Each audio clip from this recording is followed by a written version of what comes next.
তো ড্রামার শুরুতে আমরা অ্যাক্লিপস নামের একটা কে-পপ ব্যান্ডকে দেখতে পাই যারা কিনা তাদের সিইওর সাথে রেডিও স্টেশনে যাচ্ছিল। এরপর আমরা আমাদের ড্রামার ফিমেল লিড ক্যারেক্টার সোলকে দেখতে পাই যে কিনা হসপিটালে ভর্তি ছিল আর এখানে ওর মা ওর নেল কাট করছিল।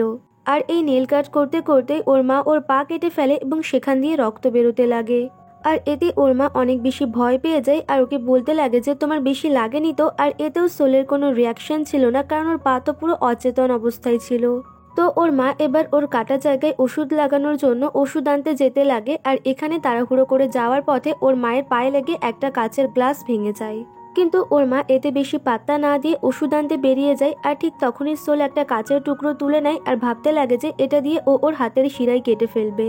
আর ঠিক তখনই ওর ফোন বেজে ওঠে কিন্তু ও ওর ফোনটা রিসিভ করে না, ফলে আশেপাশের পেশেন্টরা ওকে বলতে লাগে যে তুমি ফোনটা রিসিভ কেন করছো না, আর তোমার ফোনের আওয়াজের শব্দে আমাদের অসুবিধা হচ্ছে। তো এবার সোলের ইচ্ছে না থাকা সত্ত্বেও ও কলটা রিসিভ করতে বাধ্য হয়।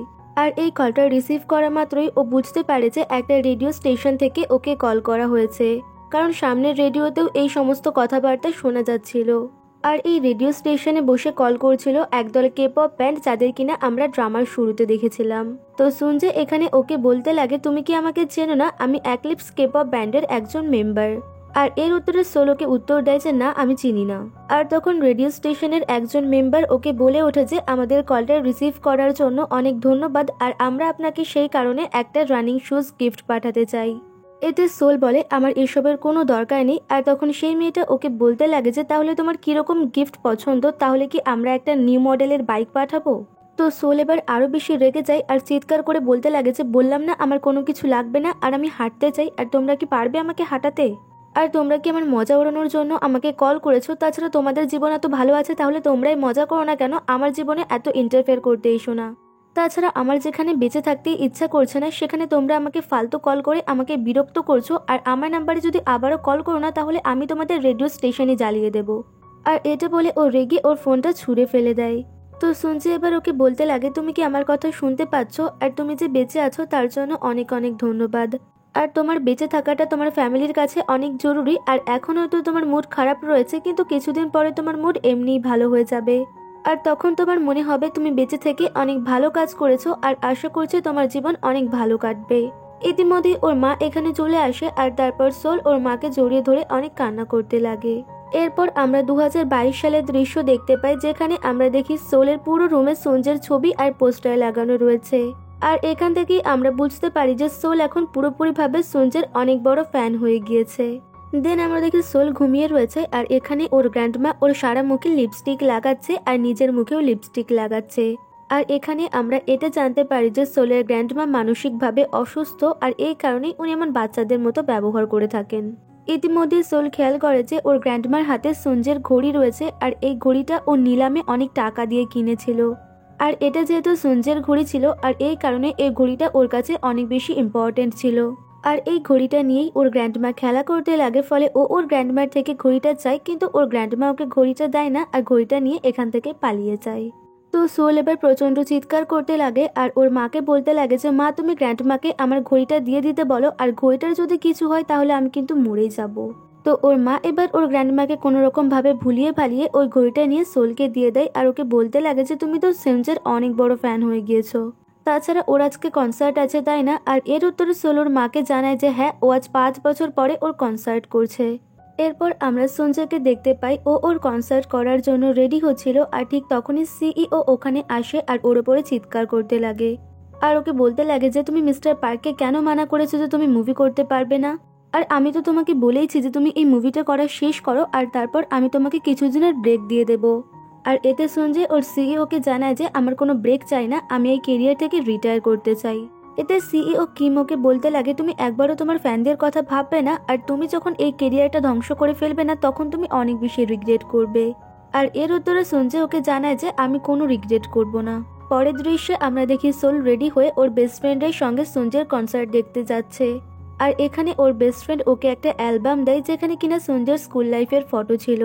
তো সোল তো এবার সঞ্জয়ের স্কুল লাইফের ফটো দেখে একদম পাগল হয়ে যাবার অবস্থা হয় আর ও ওর বেস্ট ফ্রেন্ডকে বলতে লাগে যে আমি কি করে জানতে পারলাম না যে ও আমার স্কুল লাইফে আমাদের সামনের বিল্ডিংয়ে স্টাডি করতো, আর স্কুল লাইফে আমি যদি ওকে চিনতাম তাহলে আমি অবশ্যই ওর সঙ্গে ফ্রেন্ডশিপ করতাম। দেন আমরা দেখি সোল কনসার্টে চলে এসেছে আর এখানে আসা মাত্রই ওর কাছে একজনের কল আসে যে কিনা ওকে জানায় যে আপনি আমাদের কোম্পানিতে অ্যাজ এ ইন্টার্ন হিসেবে অ্যাপ্লাই করেছেন আর সেটারই ইন্টারভিউয়ের জন্য আমরা আপনাকে কল করেছি। তো আপনি কি এখনই আমাদের কোম্পানিতে ইন্টারভিউ দিতে আসতে পারবেন? তো সোল এবার এটা ভাবতে লাগে যে এখনও তো কনসার্ট শুরু হতে 2 ঘন্টা বাকি আর এই 2 ঘন্টার মধ্যেই ও ইন্টারভিউ দিয়ে আবারও ফিরে চলে আসতে পারবে। ফলে ও সেই ব্যক্তিকে জানিয়ে দেয় যে ঠিক আছে আমি এখনই ইন্টারভিউ দিতে আসছি। এরপর আমরা দেখি সোল ইন্টারভিউ দেওয়ার জন্য চলে এসেছে আর এখানে এসে ও দেখতে পায় যে এই অফিসটা দোতলা বিল্ডিং এর আর এখানে কোনো লিফট নেই। মানে উপরে উঠতে গেলে ওকে সিঁড়ি দিয়ে উঠতে হবে আর এটা তো ওর দ্বারা এখন সম্ভব না। আর এই কারণেই ওকে সিলেক্ট করা হয় না আর তারপর ও মনমরা হয়ে বিল্ডিং এর বাইরে বেরিয়ে আসে। আর তারপর ও সেখানে চলে যায় যেখানে কনসার্ট হওয়ার কথা ছিল আর সেখানে গিয়ে ও দেখতে পায় যে ইতিমধ্যেই কনসার্ট শুরু হয়ে গিয়েছে। আর ও টিকিটটা আসার সময় রাস্তায় পড়ে গিয়েছে আর এই কারণে ও কনসার্ট দেখার জন্য ভেতরে ঢুকতেই পারে না। ফলে ও বাইরে বসে ইন্টারনেটের মাধ্যমে কনসার্ট দেখতে লাগে আর সাথে এনজয়ও করতে লাগে। আর এদিকে সঞ্জয়ের কনসার্টও বেশ ভালোভাবেই হচ্ছিল আর ওর ফ্যানরা অনেক বেশি মজাও করছিল। আর তারপর যখন কনসার্টটা প্রায় শেষ হওয়ার দিকে তখন ও একটা স্যাড সং গায় যেটা কিনা আজকের কনসার্টের সেট লিস্টে ছিলই না।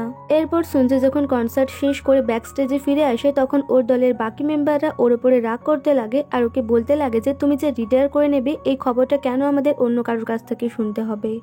এতে সঞ্জয় বলে আমি পরে এই বিষয়টা নিয়ে কথা বলছি আর আমি আপাতত একা থাকতে চাই। আর ওর এই কথা শোনা মাত্রই ওর উপরে সবাই রাগ করে এখান থেকে বেরিয়ে যায়। এদিকে সোল বাড়িতে ফিরে যাচ্ছিল আর এখানে হঠাৎই ওর হুইল চেয়ারটা কাজ করা বন্ধ করে দেয় ফলে ও প্রচন্ড কান্না করতে লাগে। আর চারপাশে যেহেতু স্নোফলও হচ্ছিল আর এই কারণে ওর অনেক ঠান্ডাও লাগছিল। আর ঠিক তখনই ওর পাশে একটা গাড়ি এসে থামে আর এই গাড়িতে আর কেউ না বরং সঞ্জয় উপস্থিত ছিল। আর এখানে সঞ্জয় একটা ছাতা নিয়ে ওর দিকে এগিয়ে আসে আর এত কাছ থেকে সঞ্জয়কে দেখে সোল তো অনেক বেশি অবাক হয়ে যায়, কারণ ও কনসার্টে গিয়েও সঞ্জয়কে দেখতে পায়নি আর সেখানে কিনা সঞ্জয় ওর সামনে ছাতা হাতে দাঁড়িয়ে আছে আর এমন দৃশ্য দেখে ও তো পুরো হা হয়ে যায়। সঞ্জয় এবার ওকে জিজ্ঞাসা করতে লাগে তুমি এখানে কি করছো, তোমার হুইল চেয়ারটা কি ভেঙে গিয়েছে?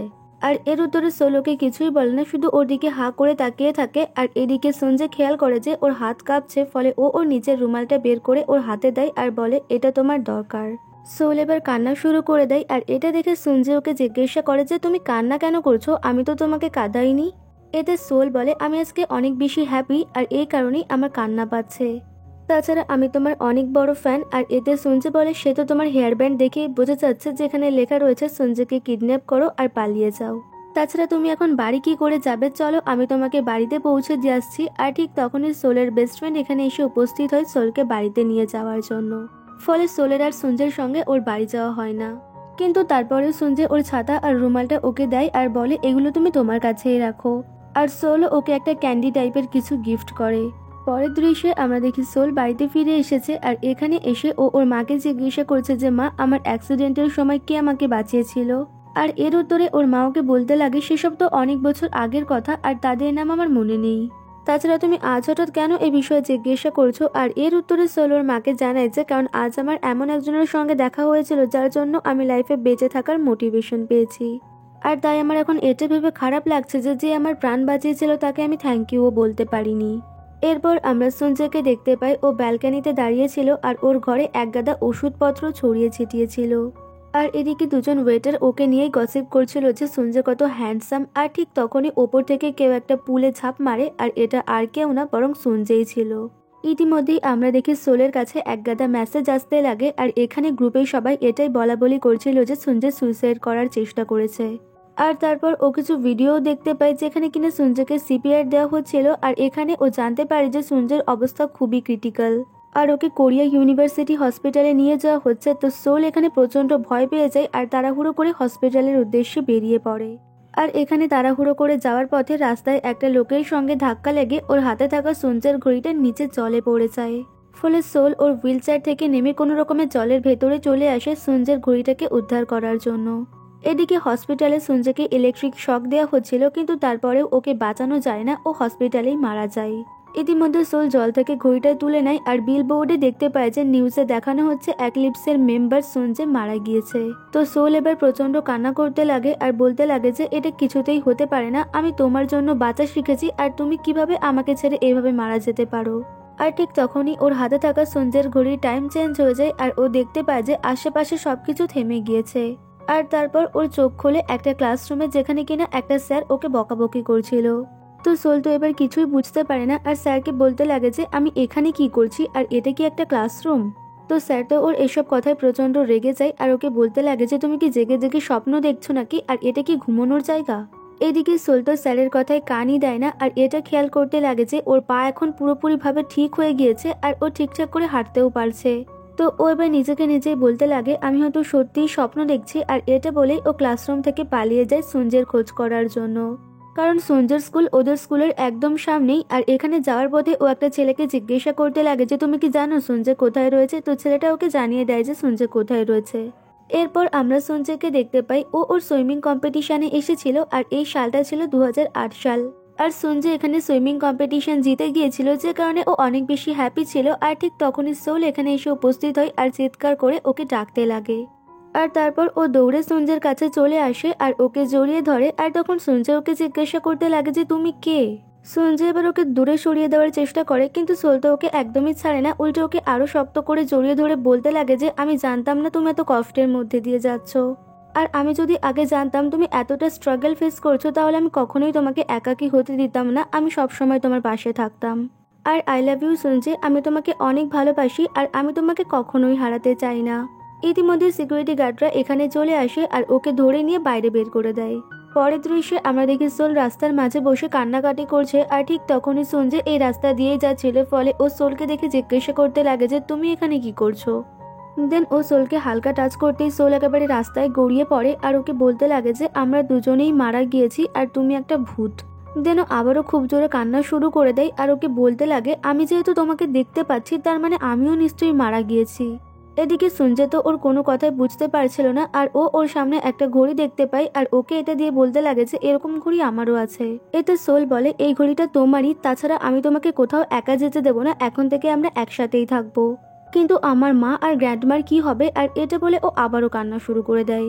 আর তারপরেই ও আবার সঞ্জয়কে বলতে লাগে তুমি এই ব্রিজটা কিছুতেই পার করবে না, কারণ এই ব্রিজটা পার করলেই অনেক বড় একটা বিপদ হবে। আর এতে সঞ্জয় ওকে বলতে লাগে যে তুমি এসব কি পাগলের মতো বকবক করছো, তাছাড়া এই ব্রিজটা আমাকে পার হতেই হবে, কারণ এই ব্রিজটার উপর দিয়েই আমার বাড়িতে যেতে হয়। তো সোল এবার ওকে ব্রিজটা না পার করার জন্য অনেকে রিকোয়েস্ট করতে লাগে, কিন্তু সঞ্জয় ওর কোনো কথাই শোনে না আর এখান থেকে চলে যেতে লাগে। ফলে সোল ওকে পেছন থেকে জড়িয়ে ধরে ওকে আটকানোর চেষ্টা করে আর ওকে বলতে লাগে এখন থেকে আমরা একসাথে থাকবো। আর ওর এমন সব কথা শুনে সঞ্জয় ভাবতে লাগে এ কোন পাগলের পাল্লায় পড়েছে। ফলেও তাড়াতাড়ি করে ওর থেকে নিজেকে ছাড়াই আর একটা ট্যাক্সি ধরে এখান থেকে পালিয়ে যায়। ইতিমধ্যে সোলের কাছে ওর মায়ের কল আসে আর ওর মা ওকে বলতে লাগে যে তুমি স্কুল থেকে পালিয়ে কেন গিয়েছো, আর এবার তুমি বাড়ি আসো আর তারপর আমি তোমার মজা দেখাচ্ছি। এদিকে সঞ্জয় বাড়ি চলে এসেছিল আর তখন ওর বাবা ওকে কল করে জিজ্ঞাসা করতে লাগে যে তোমার কম্পিটিশন কেমন গিয়েছে। আর এর উত্তরে সঞ্জয় ওর বাবাকে জানায় যে আজকের গেমটা অফিসিয়াল গেম ছিল না, কিন্তু তারপরেও আমি অনেক ভালো স্কোর করেছি। দেন ওর বাবা ওকে জিজ্ঞাসা করতে লাগে যে তোমার ঘাড়ের ব্যথা এখন কেমন আছে। আর এর উত্তরে সঞ্জয় ওর বাবাকে জানায় যে এখন ঘাড়ের ব্যথাটা আগের থেকে বেটার আছে, তাছাড়া আমি এখন খাওয়া দাওয়া করব। আর এটা বলে ও ওর বাবার কলটা কাট করে দেয়। আর তারপর ওর সোলের কথা মনে পড়ে যায় যে ওই মেয়েটা আজকে ওকে বলছিল আমি জানতাম না তুমি তোমার লাইফে এত সাফার করছো, আর আমি যদি জানতাম তাহলে আমি কখনোই তোমাকে একাকী হতে দিতাম না। এবার ও ওর ঘড়িটা দেখতে লাগে আর তারপর ও সোলের দেওয়া ঘড়িটাও পাশাপাশি রেখে দেখতে লাগে আর বলতে লাগে যে এই দুটো ঘড়ি তো সেম একই রকম দেখতে, আর ওই মেয়েটাই বা কে, আর ও এই ঘড়িটা কোত্থেকে পেল আর আমাকেই বা কেন দিল। অন্যদিকে সোল বাড়িতে ফিরে আসে আর এখানে এসে ও ওর মাকে দেখে বলতে লাগে যে মা তুমি তো কত ইয়াং হয়ে গিয়েছো। আর ওর এমন কথা শুনে ওর মা ওকে বলতে লাগে যে তুমি কি পাগল হয়ে গিয়েছো নাকি, তুমি সব কি ফালতু বকছো, আর তুমি স্কুল স্কিপ করে কোথায় গিয়েছিলে। সোল তো এর উত্তরে ওর মাকে কিছুই বলে না আর সোজা ক্যালেন্ডারের দিকে ওর যখন চোখ পড়ে তখন ও দেখতে পায় যে এটা তো 2008 সাল চলছে। ফলে ও তাড়াতাড়ি করে ওর গ্র্যান্ডমার কাছে চলে যায় আর ওর গ্র্যান্ডমাকে জড়িয়ে ধরে কান্না করতে লাগে। আর এখানে ও এটাও ভাবতে লাগে যে এটা তো আমার অ্যাক্সিডেন্টের আগের সময় যখন কিনা আমি হাঁটাচলা করতে পারতাম। আর তারপর ওর ফ্ল্যাশব্যাকে সেই কাহিনী মনে পড়ে যায় যেদিন কিনা ওর অ্যাক্সিডেন্ট হয়েছিল আর ও জানতে পেরেছিল যে অ্যাক্সিডেন্টের কারণে ওর পা প্যারালাইজ হয়ে গিয়েছে আর ও আর কখনোই হাঁটতে চলতে পারবে না। আর ও এইসব কথা ভেবেই নিজের পায়ের দিকে তাকায় আর কান্না শুরু করে দেয়। আর তারপর ও রাতের বেলা ওর মা আর গ্র্যান্ডমার মাঝখানে গিয়ে শুয়ে পড়ে আর ভাবতে লাগে যে এটা নিশ্চয়ই একটা স্বপ্ন, আর কাল সকালে আমি ঘুম থেকে উঠে দেখবো যে এই সব কিছু চেঞ্জ হয়ে গিয়েছে। দেন পরের দিন সকালবেলা ওর ঘুম ভাঙলে ও নিজেকে নিজেই বলতে লাগে যে আমার পায়ে আমি কোনো বোধ পাচ্ছি না, আর এটা তো হওয়ারই ছিল। আর তারপরেই ও খেয়াল করে যে ওর পায়ের ওপরে ওর দাদা শুয়ে রয়েছে, ফলে ও ওর দাদাকে ধাক্কা মেরে দূরে সরিয়ে দেয়। আর তারপরেই আবার ওর দাদাকে জড়িয়ে ধরে বলতে লাগে যে ওপ্পা, আমি তোমাকে আমার কাছে দেখে অনেক খুশি। পরের দৃশ্যে আমরা দেখি সোল স্কুলে যাচ্ছে, আর এদিকে সঞ্জয় সোলের দেওয়া সেই ঘড়িটা দেখে বলতে লাগে যে আমি এই ঘড়িটা ওই মেয়েটাকে ফেরত দিয়ে দেবো। এদিকে সোলও স্কুলে চলে আসে, আর এখানে এসে ও সঞ্জয়কে দেখতে পায়, আর সঞ্জয়কে দেখা মাত্রই ওর ফ্ল্যাশব্যাকের সেই কাহিনী মনে পড়ে যায় যেখানে কিনা ব্রেকিং নিউজে বলা হচ্ছিল যে সঞ্জয় মারা গিয়েছে। আর এইসব ভেবেই ও প্রচন্ড কান্না করতে লাগে, আর ঠিক তখনই বৃষ্টি শুরু হয়ে যায়। ফলে সঞ্জয় এবার ওর ছাতা নিয়ে সোলের দিকে এগিয়ে আসে, আর ওর ছাতাটা সোলের মাথায় ধরে। আর ওকে এমনটা করতে দেখে সোলের তো ফ্ল্যাশব্যাকের কাহিনী মনে পড়ে যায় এবং ও অনেক বেশি ইমোশনাল হয়ে যায়। আর এখানেই আমাদের এই ড্রামার ফার্স্ট এপিসোড শেষ হয়ে যায়।